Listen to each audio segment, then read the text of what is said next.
We're skipping your gender reveal. Your sister's getting Botox that day, Mom texted. I'd invited them 8 weeks in advance. I replied, totally fine. We had the party. It was beautiful. 93 people came. I posted one photo. Didn't tag anyone. That night, my sister drove to my house at 1:47 a.m., screaming at my Ring camera. You did this to embarrass us. I texted back. Check your bank app. She'd been using my Amazon Prime, Netflix, Spotify for 6 years. My name is Keanu. I'm 31. I run a small lawn care business. Just me, a truck, a trailer, 2 mowers, and a phone that never stops buzzing. In my family, I'm the grass guy. The one who doesn't have a real job, but somehow I'm also the one everyone calls when they need something done, fixed, paid, or covered just this once. My girlfriend Mia was 22 weeks pregnant when we decided to do a gender reveal. Not some influencer thing. Just a backyard-style party at a rented community room because February in our town is basically ice and sadness. We send invites 8 weeks in advance. I texted my mom the details, followed up twice, even offered to pick them up. She replied with a thumbs up. That was it. Then, 9 days before the party, my phone lit up while I was sharpening mower blades at the shop. I wiped grease off my hands, glanced down, and my stomach did that drop thing. Mom, we're skipping your gender reveal. Your sister's getting Botox that day. Just like that. No, sorry. No, can we come after? No, how's Mia feeling? Just Botox. I stared at the screen until it dimmed. Mia saw my face and went, what? I read it out loud. She blinked. Wait, the appointment is the same day? Yeah. And they're choosing Botox. I tried to laugh, because what else do you do when your own mother basically tells you your kid's party loses to forehead wrinkles? I texted back the only thing I could manage without exploding. Me. Totally fine. See you whenever. I put the phone face down like it was poisonous. Mia came over, slid her hand into mine, and said quietly, it's not fine. I wanted to say, I'm used to it. Instead I said, let's just have a good party. And we did. The day of the reveal, Mia's friends showed up early with balloon garlands and folding tables. My buddy Troy brought a speaker and a cooler full of sodas. People kept arriving. Neighbors. My regular clients. Old co-workers from when I used to do landscaping for a big company. At one point I looked around and realized there were 93 people in that room. 93. My family wasn't there. Mia squeezed my arm and whispered, look at this. Look how loved this baby already is. And for a couple hours, I actually believed we were okay. We popped the big black balloon. Pink confetti exploded everywhere. Mia cried. I laughed. Someone yelled, girl dad. And I almost yelled back, don't jinx me. We took pictures. I posted one photo later. Just Mia and me, confetti in her hair, both smiling like we weren't missing anything. I didn't tag anyone. I didn't shade anyone. I didn't even write a caption beyond baby girl. That night, at 1:47 a.m., my Ring camera sent me an alert. Motion. I opened the feed and almost dropped my phone. My sister Savannah was on my porch, hair messy, wearing a puffer jacket half-zipped, eyes wild, standing inches from the camera like it owed her money. She screamed right into it. You did this to embarrass us. Then she started pounding on the door. Mia sat up in bed, scared. Keanu, what is that? I stared at the screen, heart hammering, and I didn't even feel surprised. I felt tired. I opened my messages and typed back one line. The calmest, coldest thing I've ever sent in my life. Me. Check your bank app. And then I watched her face change on the Ring feed like she'd just realized the floor under her wasn't solid anymore. Savannah is 28. She's my mom's favorite in that way they pretend isn't favoritism. Savannah was the pretty one. This social one. The one with potential. I was the kid who mowed lawns for cash at 14 because I wanted my own money and I hated asking for stuff. When I turned it into a real business, licenses, insurance, a decent trailer, my mom still introduced me as Keanu cuts grass. Not Keanu owns a business. Just cuts grass. Savannah, meanwhile, bounced between jobs. Salon front desk. Brand ambassador. A short phase where she tried to sell collagen powder online and called it entrepreneurship. And every time she got bored or something went wrong, my mom would call me like I was customer service. Can you spot her $60 for gas? Her phone bill is late. She's stressed. Keanu, don't be mean. At first, I helped because it was family. And because my dad is the type to go silent and let my mom run everything. If I said no, it became this whole thing. My mom's favorite line was, "You're good with money. Savannah isn't. You need to be the bigger person," which was a cute way of saying, be the family wallet. Here's the part that makes me feel stupid. I'm not even rich. I do okay. But lawn care money is seasonal. Some months I'm great. Some months I'm staring at weather apps like they control my destiny. Mia and I budget. We meal prep. We buy store-brand diapers already because we're not clueless. Meanwhile, Savannah lives like consequences are optional. 2 years ago, I let Savannah use my Amazon account because she needed to order a textbook and didn't have Prime. She texted, "Savannah, I'll just use yours, okay? I'll pay you back." Me, "Just this once." Savannah, "Promise. Love you." She ordered the book. Then she ordered a phone case. Then a ring light. Then skincare. I noticed random packages showing up at my mom's house when I'd swing by to drop off something or fix something. Mom would go, "Oh, Savannah got a package." I didn't think much of it because I wasn't tracking her life like a parole officer. Then Netflix happened. Savannah couldn't get her TV to work, so I logged her in. Then Spotify. Then some random premium meditation app because she was so anxious. Every time, it was always framed like it was temporary. Like I was helping her through a rough patch. Rough patch turned into a lifestyle. And because I'm running a business, because I'm tired, because I'm up at 6 a.m. most days, I didn't audit every little subscription like I was doing taxes for the FBI. I just kept working, kept saying yes, kept trying to keep the peace. Then Mia got pregnant. And suddenly, everything felt sharper. Like, okay, I've got my own kid coming. Maybe it's time my family stops treating me like their backup plan. We planned the gender reveal because Mia wanted something happy. She had a rough first trimester. Nausea, anxiety, one scare at the OB that made her cry in the parking lot. So yeah, I wanted to give her a day where she felt celebrated. We paid for the room. We paid for food. We ordered a cake from a local bakery with the filling color inside. I sent my family the invite. 8 weeks. Plenty of notice. My mom's response wasn't excitement. It was logistics. "Mom, what time is it?" Me, 2 p.m. Starts at 2. Reveal around 3. "Mom, where do we park?" Me, "Big lot." "Mom, is there food?" Me, "Yes. Please come." She didn't ask how Mia was feeling. Didn't ask if we needed help. Nothing. Then the Botox text came. I didn't even show Mia at first. I just stared at my phone thinking, are you serious? When I finally read it out loud, Mia didn't yell. She didn't rage. She just looked hurt. And that made me angrier than if she'd screamed. I replied, totally fine, because I knew if I wrote what I actually wanted to write, I'd burn a bridge I wasn't sure I was ready to burn. We went ahead with the party. And the party was honestly amazing. People brought gifts. Not expensive stuff. Little things. Onesies. A handmade baby blanket. Troy's mom gave us a small diaper bag and said, I used this with my grandkids, it's still good. Mia's friend put up a banner that said, Baby Ramirez, because apparently she'd already decided our baby was taking my last name like it was law. We laughed. We took photos. But every time my phone buzzed, my stomach clenched because I knew it wouldn't be sorry we missed it. It would be something else. After we got home, Mia fell asleep on the couch with her hand on her belly. I covered her with a blanket and sat there in the dark living room listening to the fridge hum. I checked my phone. No messages from Mom. No congrats. Nothing. So I posted one photo. Just one. And I went to bed. Then the ring alert happened. And Savannah showed up like she was ready to fight God. Savannah was still yelling on my porch. Open the door. You made Mom look bad. You're so petty. Mia whispered. Do we call the cops? I watched Savannah on the camera and felt this weird calm settle over me. Like my body finally decided we were done panicking about these people. I didn't open the door. I texted her again. Me, go home. Savannah, not until you fix what you did. Me, I didn't do anything. Savannah, you posted that photo. Me, it's my kid. She started pacing on the porch like a caged animal. Savannah, everyone saw it. People are texting Mom. They're asking why we weren't there. Me, maybe answer them. Savannah, you know Mom had an appointment. Me, so did I?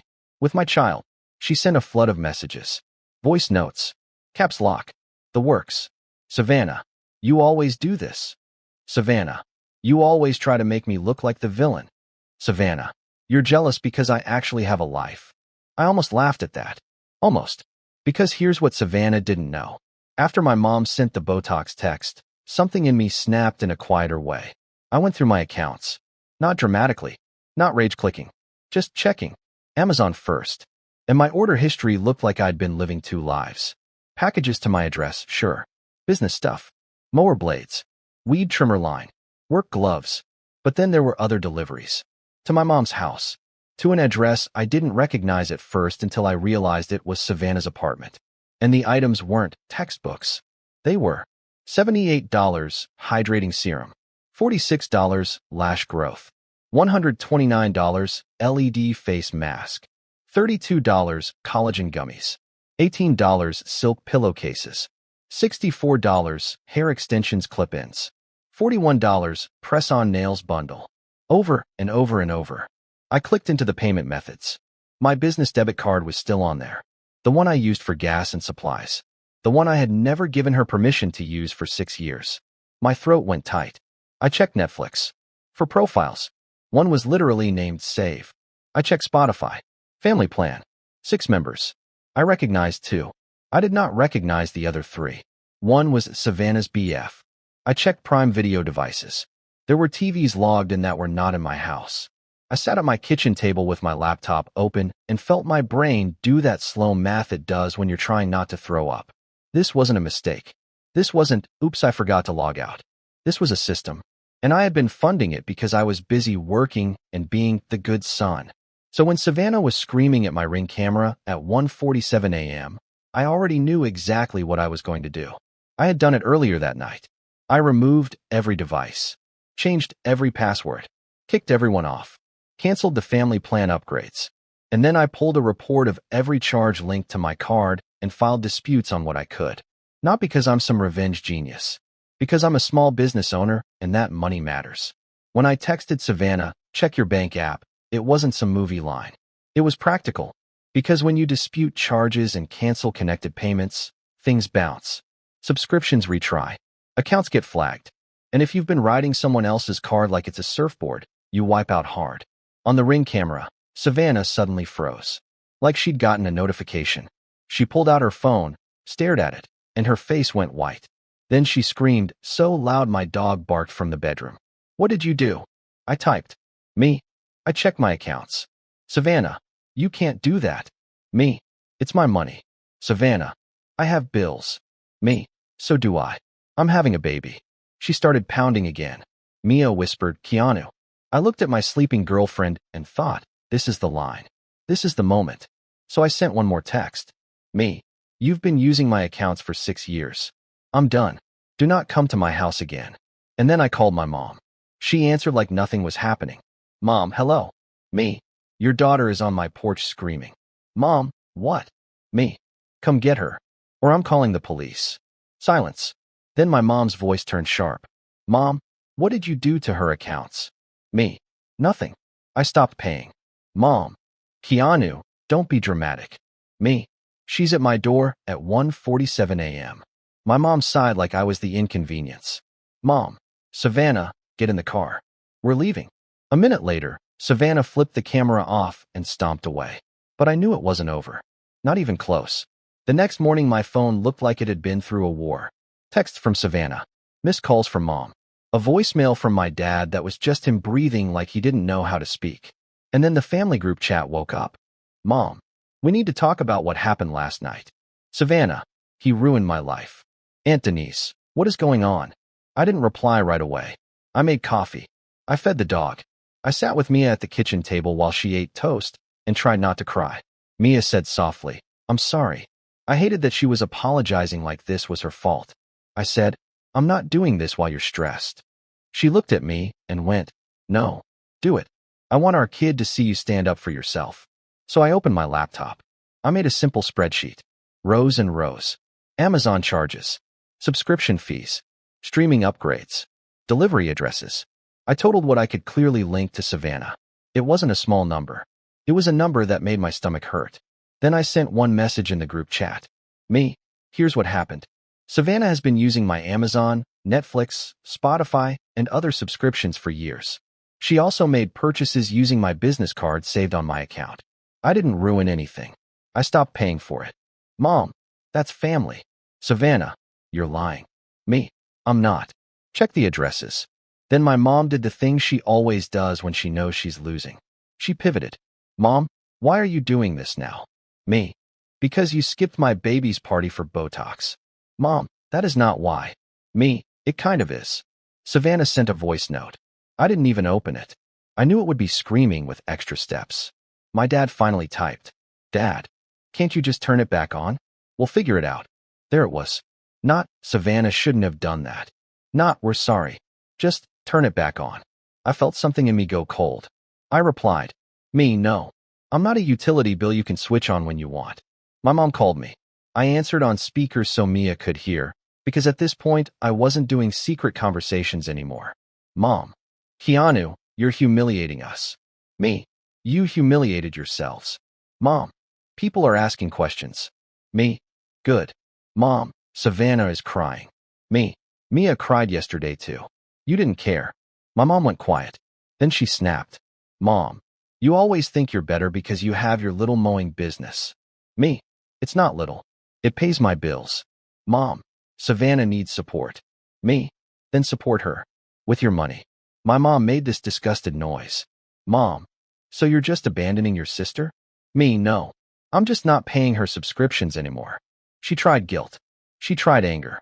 She tried the after all we've done for you speech. And for once, I didn't argue back. I didn't explain. I didn't beg to be understood. I said one sentence. Me. If you show up at my house again, I'm calling the police. My mom actually laughed. Mom, you wouldn't. Me. Try me. After that, things got messy. Savannah posted vague stories on Instagram about toxic men and family betrayal. She didn't name me, but she didn't have to. People know. My aunt messaged me privately. Aunt Denise, I love you, but your mom is furious. Me. Okay, Aunt Denise. Savannah says she only used it because you offered. Me. Ask her why she sent packages to her apartment on my card. Aunt Denise didn't reply for a while. Then she wrote, oh. A couple days later, my mom tried a new tactic, showing up with tears. She came to my driveway while I was loading salt bags into the truck, winter contracts. Mia was inside, thankfully napping. Mom, I raised you better than this. Me, no. You raised me to shut up. Mom, you're breaking the family. Me, you're mad because people saw you didn't come to the reveal. Mom, I had a commitment. Me, so did I. She stared at me like she couldn't compute me, standing there calmly. Then she said the quiet part out loud. Mom, Savannah is going through a lot. She deserves nice things. Me, then buy them. My mom's face tightened. Mom, you're punishing her. Me, no. I'm protecting my child. She opened her mouth again, and I cut her off. Me. If you want to be in my daughter's life, this is the rule. You respect me and Mia. You don't show up uninvited, and you don't ask me for money. If that doesn't work for you, then don't come back. My mom stood there for a long moment. Then she said, bitterly, Mom, you've changed. Me, yeah, I'm becoming a dad. After she left, I changed my locks anyway. Added another camera. Removed my mom's address from every account. Got a new business card and a separate login for everything. Because I realized something that made me feel both stupid and relieved. I had been funding my own disrespect. And once I stopped, the whole family love thing got real conditional, real fast. The wild part, once Savannah couldn't freeload, she started calling everyone else. My cousin told me she asked him for his Netflix login 2 days later. He said no. She called him cheap.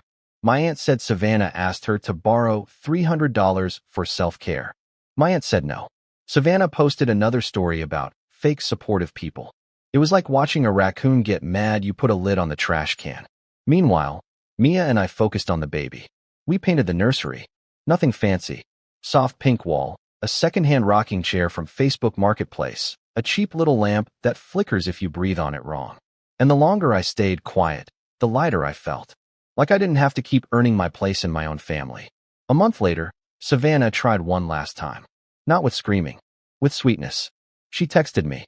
Savannah, hey, can we talk? I've been going through a lot. I miss you. I stared at it for a long time. Old me would have replied fast. Would have tried to fix it. Would have said, what do you need? But I read it again and noticed what wasn't there. No, I'm sorry. No, I shouldn't have used your card. No, I scared Mia. Just, I miss you. Like I was a service she wanted back. So I replied, me. If you want a relationship, you apologize and you pay back what you used. If not, stop contacting me. She didn't respond. 2 days later, my mom texted, Mom, you're really going to keep holding this over her head? Me. It's not over her head. It's my boundary. That word made my mom furious. Like boundaries were a personal attack. But here's the thing I've learned the hard way. People who benefit from you having no boundaries will always call you selfish the moment you set one. Our daughter was born in October. When I held her for the first time, tiny and warm and angry at the world, I didn't think about Savannah. I didn't think about Botox or Amazon charges or any of it. I thought, this is my family. Not the people who show up only when it's convenient. Not the people who use love as a leash. My daughter deserves a dad who doesn't get bullied into paying for other people's lifestyles. So that's the moral, I guess. If you're the reliable one in your family, check the fine print. Check your accounts. Check who's quietly living off your effort.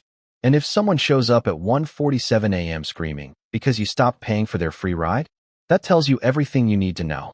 This story is about the moment you realize your family has been quietly living off your accounts for years, and the clarity that comes when you finally check the receipts. Keanu isn't dramatic. He's a 31-year-old lawn care business owner who spent years being called the grass guy while secretly funding his family's lifestyle. When his mother texted that they'd skip his baby's gender reveal because his sister had a Botox appointment that day, it wasn't just about missing one event. It was the culmination of being treated as the family backup plan while working early mornings to build his business and prepare for fatherhood. The gender reveal wasn't the real issue. It was what Keanu discovered when he finally checked his accounts. For 6 years, his sister had been using his Amazon Prime, Netflix, Spotify, and business card to order everything from textbooks to LED face masks, hair extensions, and skincare products shipped to her address. What started as just this once became a system where Keanu unknowingly funded his sister's lifestyle while being told he didn't have a real job.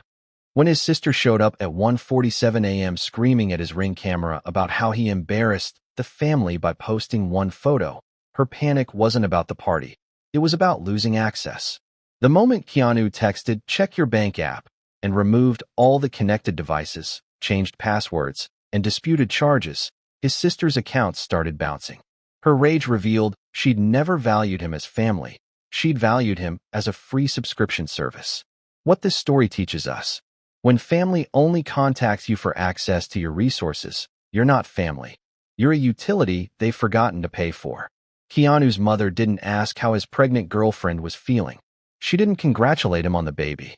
She chose Botox over her grandchild's celebration, then got angry when people noticed. People who've been quietly using your accounts for years will call you selfish the moment you check the statements. Keanu's sister ordered hundreds of dollars in personal items on his business card while calling his work not a real job. When he stopped paying, suddenly he was ruining her life.